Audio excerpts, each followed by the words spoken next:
Everyone, welcome back to my channel Pawan Eco World. Students, today I am going to explain the chapter number first of Indian economic development, and the name of the chapter is Indian economy on the eve of independence. So this chapter focus on the overall features of Indian economy on the colonial time period. Means colonial time period में जब हम British के under लगभग 200 साल तक हम उसके under काम कर रहे थे, या फिर हम उनके कॉलोनियल टाइम पीरियड में कैसे थे, उस टाइम की सारी फीचर्स, सारी विशेषताएं, सारी कैरेक्टरिस्टिक्स हम इस चैप्टर के अंदर पढ़ेंगे।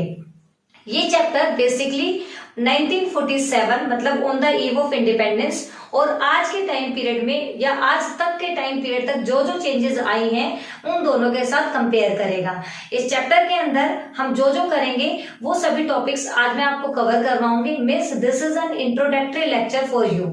ये एक सिर्फ और सिर्फ इंट्रोडक्टरी लेक्चर है। इस लेक्चर के बाद मैं इसके दो कंसेप्ट लेकर इस चैप्टर को कंप्लीट करवाऊंगी। सो स्टार्ट करते हैं। देखिए, इस चैप्टर में हम जो करने वाले हैं that is overall features of Indian economy on the eve of independence. Means जो इंडियन इकोनॉमी थी उसकी ओवरऑल फीचर्स क्या थी। मीन्स हमारी जो इंडियन इकोनॉमी है बेटा, वो पूरी तरीके से उसके अंदर फीचर्स क्या थी, उसके अंदर डिपेंडेंसी रेशियो क्या था। मीन्स एग्रीकल्चर सेक्टर पे वो डिपेंड करती थी। इंडियन इकोनॉमी हमारी स्टेगनेंट भी थी, एक तरीके से बैकवर्ड भी थी। वो स्टेगनेंट और बैकवर्ड कैसे थी, वो सारी फीचर्स हम इस टॉपिक के अंदर कवर करेंगे। And the second topic is state of agriculture. जो एग्रीकल्चर सेक्टर था इंडियन इकोनॉमी का, वो कैसा था on the eve of independence. 1947 के टाइम पे इंडिया का जो एग्रीकल्चर स्टेट कैसा था। मीन्स हम जो एग्रीकल्चर करते थे वो सस्टेनेबल होती थी, सब्सिस्टेंस के लिए होती थी, या फिर एक तरीके से कमर्शियल होती थी। हम अपने जीवन निर्वाह के लिए काम करते थे या फिर प्रॉफिट के लिए काम करते थे। वो सारे टॉपिक्स हम इसमें कवर अप करेंगे। The next topic is industrial sector.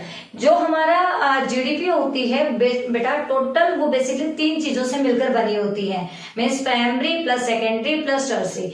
तो हमारा जो एग्रीकल्चर सेक्टर था, उसके बाद आता है हमारा इंडस्ट्रियल सेक्टर। इंडस्ट्रियल सेक्टर कैसा था, हमारा जो डिपेंडेंसी रेशियो था वो हैंडीक्राफ्ट पे ज्यादा था। मीन्स जो हमारा देश था वो लगभग जो हैंडीक्राफ्ट है उसके ऊपर ज्यादा डिपेंड करता था। बट धीरे धीरे वेस्टर्न कल्चर आया, क्योंकि ब्रिटिशर्स हम पे राज कर रहे थे, तो ऑब्वियस सी बात है वही अपनी जो चीजें हैं वो लेकर आए थे।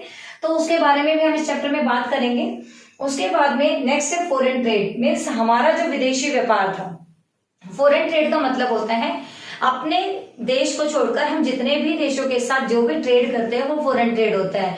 तो इंडिया हमारी जो इंडियन इकोनॉमी है उसका जो ट्रेड था वो किस तरीके का था, किन किन चीजों के लिए हम फॉरेन ट्रेड करते थे, कौन कौन सी चीजें हम इंपोर्ट करते थे और कौन कौन सी चीजें हमारी एक्सपोर्ट होती थी, वो सब हम टॉपिक में कवर अप करेंगे। डेमोग्राफिक प्रोफाइल के अंदर पॉपुलेशन ट्रांजेक्शन की बात करेंगे। लाइक 1921 जो कि ग्रेट ईयर ऑफ डिवाइड बोला जाता है, इस साल के बाद कभी भी पॉपुलेशन ग्रोथ जो है वो कम नहीं हुई, कंटिन्यूस तरीके से वो इंक्रीज ही होती गई थी। उसके बाद में ऑक्यूपेशनल स्ट्रक्चर कि लगभग लोग जो ऑक्यूपेशन में वो किस पे लगे हुए थे। आई थिंक आज भी और पहले भी हम हमेशा किस में लगे रहते थे, एग्रीकल्चर पर। And the last one is infrastructure. किसी भी इकोनॉमी के लिए इंफ्रास्ट्रक्चर का होना बहुत जरूरी है। मीन्स अगर किसी इकोनॉमी का इंफ्रास्ट्रक्चर बहुत अच्छा है, हम उसे बेस बोलते हैं, लाइफ लाइन बोलते हैं, रीढ़ की हड्डी बोलते हैं। ये बेसिकली 2 टाइप का होता है, एक होता है इकोनॉमिक, एक होता है सोशल। इकोनॉमिक के अंदर इलेक्ट्रिसिटी आ गया, ट्रांसपोर्ट आ गया, कम्युनिकेशन, जहां से पैसे आने के चांसेस होते हैं। और सोशल का मतलब होता है एजुकेशन और हेल्थ, जो कि देश के लिए ग्रोथ के काम करती है, सोशल वेलफेयर का काम करती है। तो इंडियन इकोनॉमी का जो इंफ्रास्ट्रक्चर था बेटा वो कैसा था, वो भी हम इस चैप्टर में कवर करेंगे। ये सारे कंसेप्ट हैं, ये सारे वो टॉपिक्स हैं जो चैप्टर नंबर फर्स्ट में हम 1 बाय 1 करके सबको समझेंगे। और ये सारे टॉपिक पढ़ने के बाद हमें जो सबसे अच्छी बात समझ आएगी वो ये आएगी कि Indian economy on the eve of independence कैसी थी। मतलब कितने सालों तक देश पे हमारे राज किया गया था। ब्रिटिशर्स जो थे वो कितने दिन तक यहाँ पे राज करने आए थे, किस तरीके से उन्होंने हमारे सोने की चिड़िया को बिल्कुल खोखला कर दिया था। हमारे देश जो बहुत ही एक वेल्दी नेशन होता था, जो कि बिल्कुल ही प्रोस्पेरस था, वो किस तरीके से बैकवर्ड और स्टैग्नेंट हो गए, वो सारी चीजें एकदम क्रिस्टल क्लियर हो जाएंगी। उसके बाद इसी में छोटा सा कंसेप्ट इस चैप्टर में जो हम पढ़ेंगे वो है GNI मतलब ग्रोस नेशनल इनकम। अब ग्रोस नेशनल इनकम जो होती है वो होती है total income earn by a country people no matter where it was earn. मतलब लोगों ने वो देश में कमाई है या देश से बाहर कमाई है ये मैटर नहीं करता, बट टोटल जो देश के लोग हैं उन्होंने वो इनकम कमाई है, हम उसे बोलते हैं GNI। अब जो GNI है वो भी चैप्टर मतलब ईयर बाय ईयर हम जो है इसमें देखेंगे। देखिए बेटा इस डायग्राम के थ्रू मैं आपको समझाऊं, 1991 के अंदर GNI जो थी वो थी 5.3,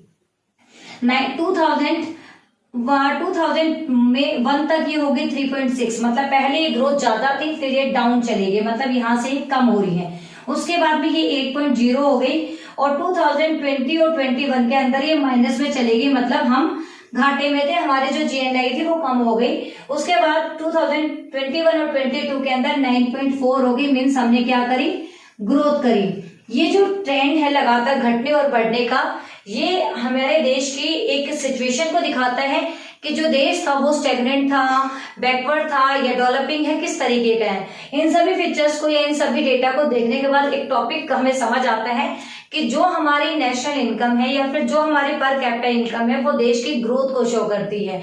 और GNI के थ्रू हम ये पता कर सकते हैं कि इकोनॉमी जो है वो किस तरीके की है। तो इस GNI को देखने के बाद हमें ये कंक्लूड कर सकते हैं कि जो इंडियन इकोनॉमी है वो अब बैकवर्ड नहीं है, अब इंडियन इकोनॉमी डेवलपिंग इकोनॉमी के अंदर कन्वर्ट हो चुकी है।